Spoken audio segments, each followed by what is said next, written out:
Volvemos a nuestra consideración de las Escrituras en este contexto de discusión, conversación, intercambio de argumentos relacionados con la ordenación de mujeres.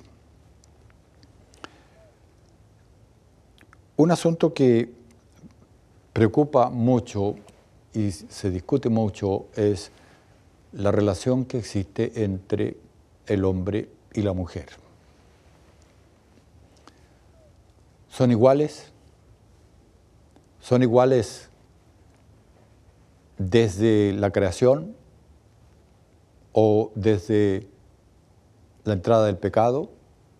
Si no son iguales, ¿cuándo comenzó esta desigualdad? ¿En qué sentido pueden ser desiguales? Es una discusión que lleva muchos elementos bien sensibles a la conversación sobre la ordenación de mujeres. Y nosotros tenemos que ser cuidadosos porque está en juego la sensibilidad de todo el grupo de mujeres que integran la iglesia.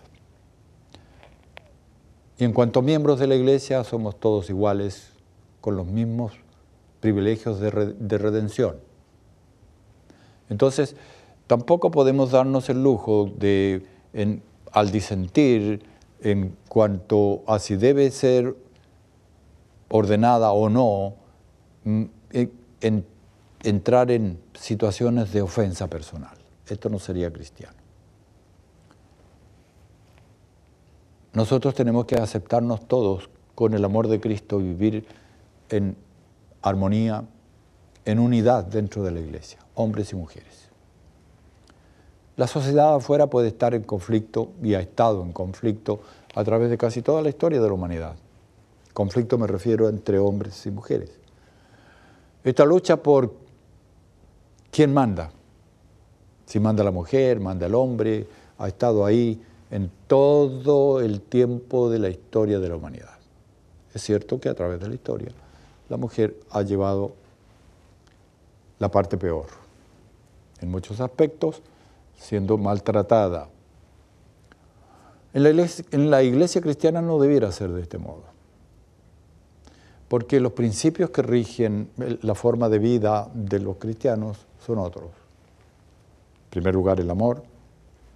Segundo lugar, un principio de servicio. El que quiera ser mayor entre vosotros, sea como el que sirve. No he venido para ser servido, sino para servir, dijo el Señor.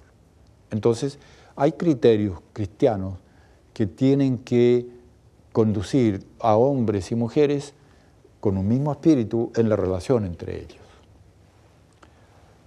El apóstol Pablo escribió en una parte de su carta a los Efesios en cuanto a esta relación. Pero antes de referirnos específicamente a este punto de la carta, permítanme decirles cuál es el objetivo y el contenido entero de la carta.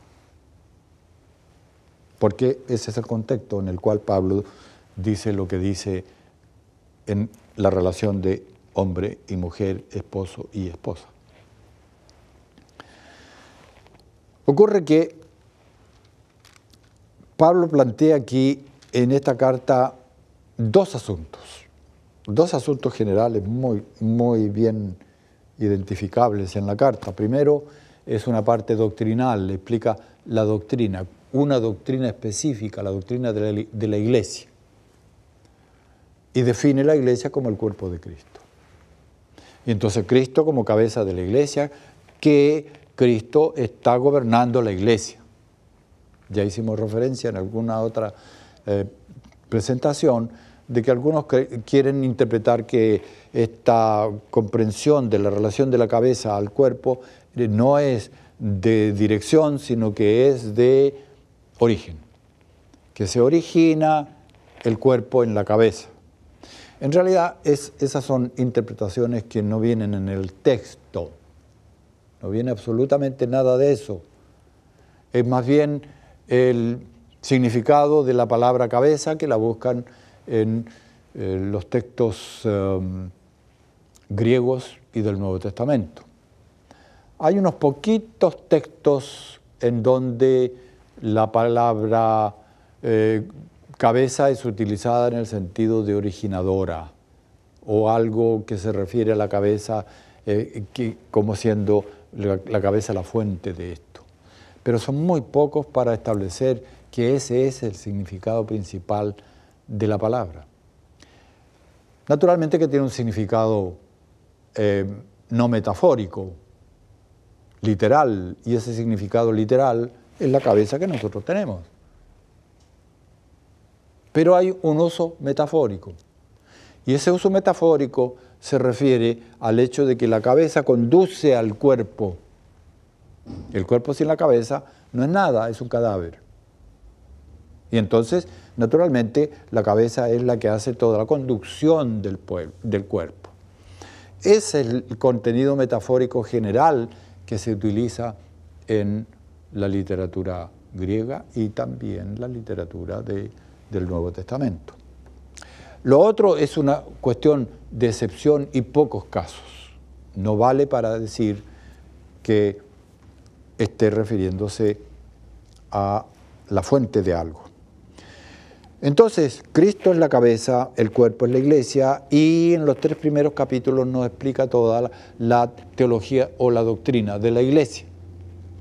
No vamos a entrar en eso, sería muy interesante entrar en lo que Pablo enseña sobre la iglesia, pero estamos ahora yendo a un punto, esto es el contexto, y vamos al punto que estamos considerando. Este está en la segunda parte de la carta, que ya no es doctrinal, sino que es práctica.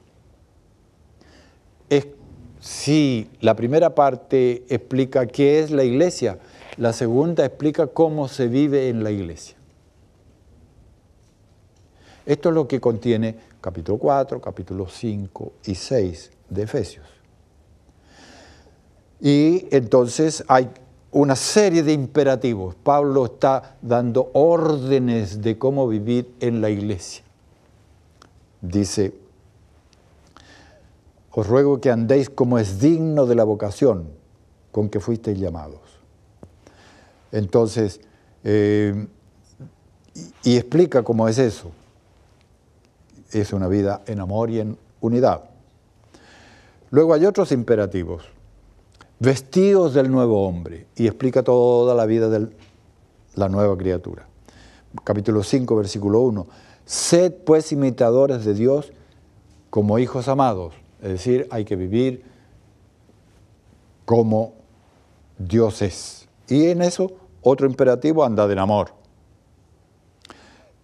Como también Cristo nos amó y se entregó a sí mismo por nosotros. De ese modo, la vida del amor no es una cuestión de emociones, sino que es un modo de servicio, una vida de entrega, una vida de abnegación, una vida de consideración de los demás, una vida de servicio real, auténtico.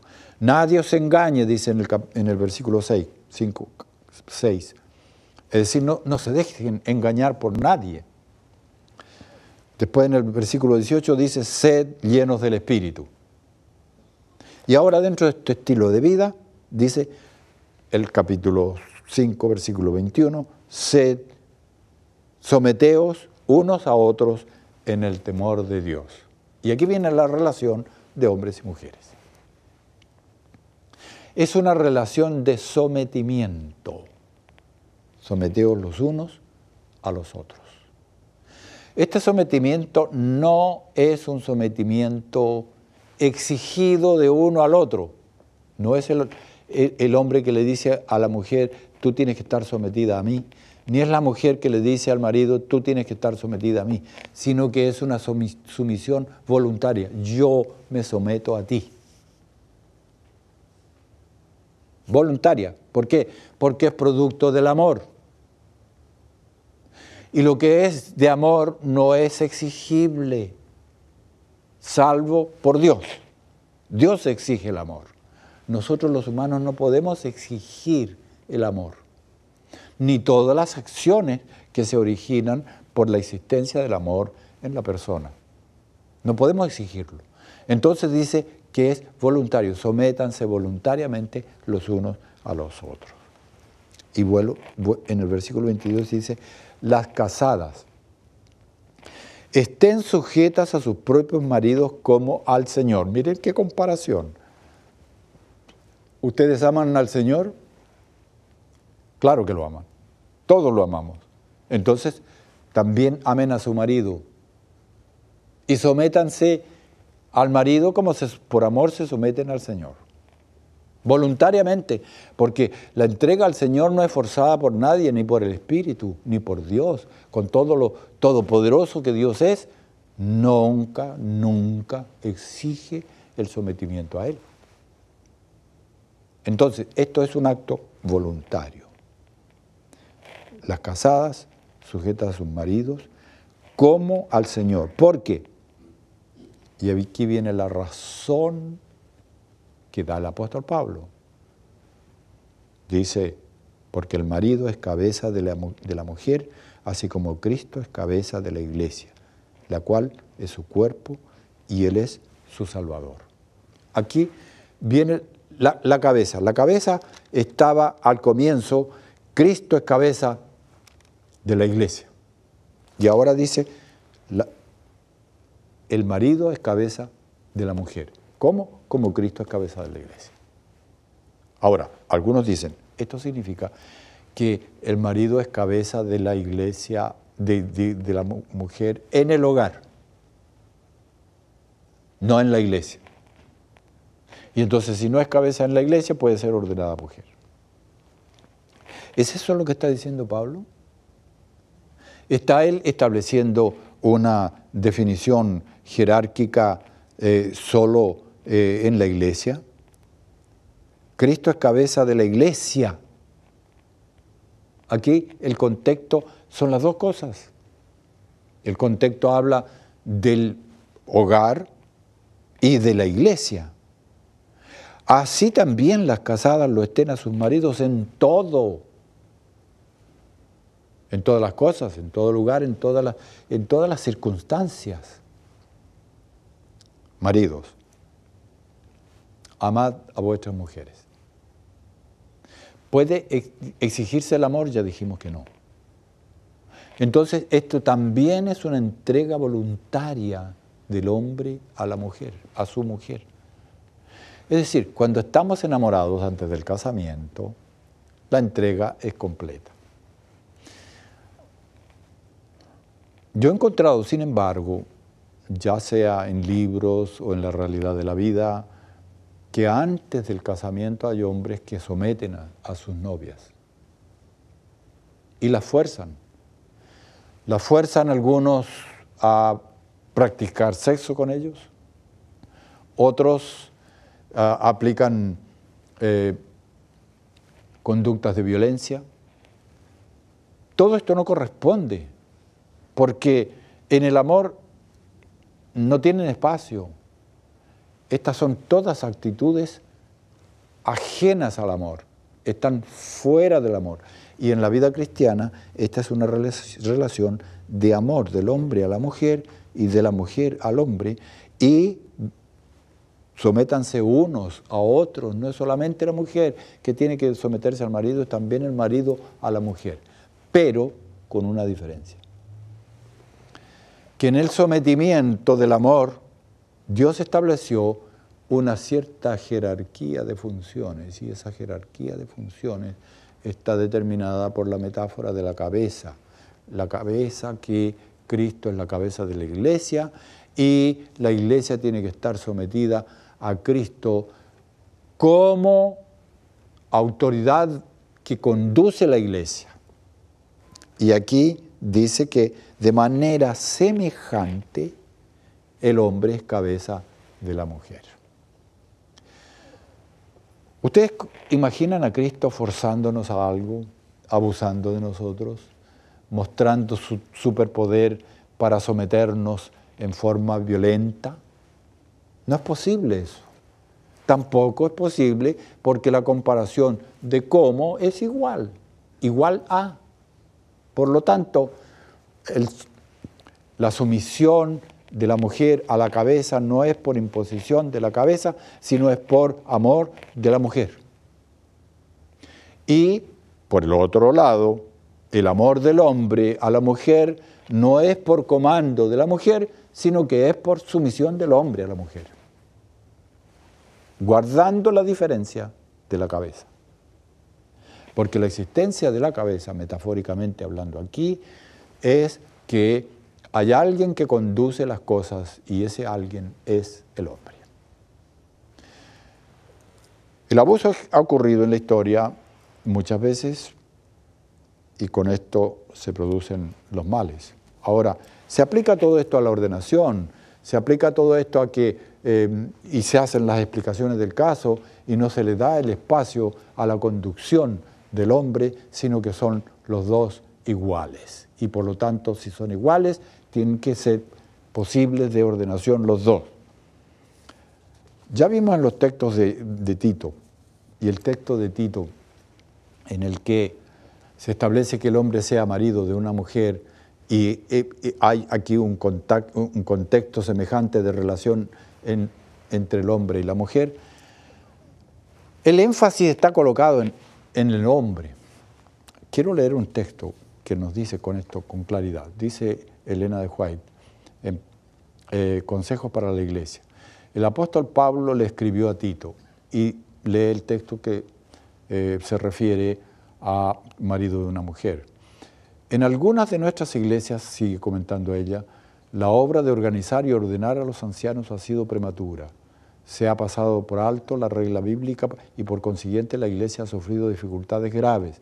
No debe haber tanto apresuramiento en elegir a los dirigentes como para ordenar a quienes no están en manera alguna preparados para la obra de esa responsabilidad, a saber, hombres que necesitan ser convertidos, elevados, ennoblecidos y refinados antes que puedan servir a la causa de Dios en cargo alguno, hombres, en relación con la referencia de Tito, citada por Elena de White. No hay confusión ahí, está aclarado en el espíritu de profecía. Tampoco hay confusión aquí, hay alguien que conduce, ese alguien que conduce es el hombre.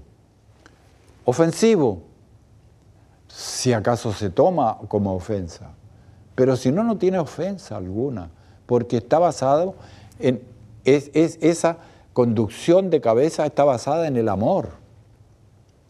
¿Quién se opone a la conducción de Cristo? Al amor de Cristo conduciéndonos a nosotros. No es posible que nos opongamos o que consideremos que sea eso un abuso. Tampoco tendría que oponerse nadie al consejo del apóstol en la relación de hombre-mujer para que el hombre sea cabeza, porque es en el mismo ambiente de Cristo, es con el mismo amor de Cristo, con la misma disposición de Cristo a sacrificarse a sí mismo por la mujer. Entonces, desde ese punto de vista, nosotros estamos ante una realidad de vida en la parte práctica de la epístola a los Efesios, que nos muestra un camino recto de todo ángulo, recto en el sentido de la relación y recto en el sentido de la conducción, todo basado en el amor. El amor no es permisivo, el amor de Dios es redentor.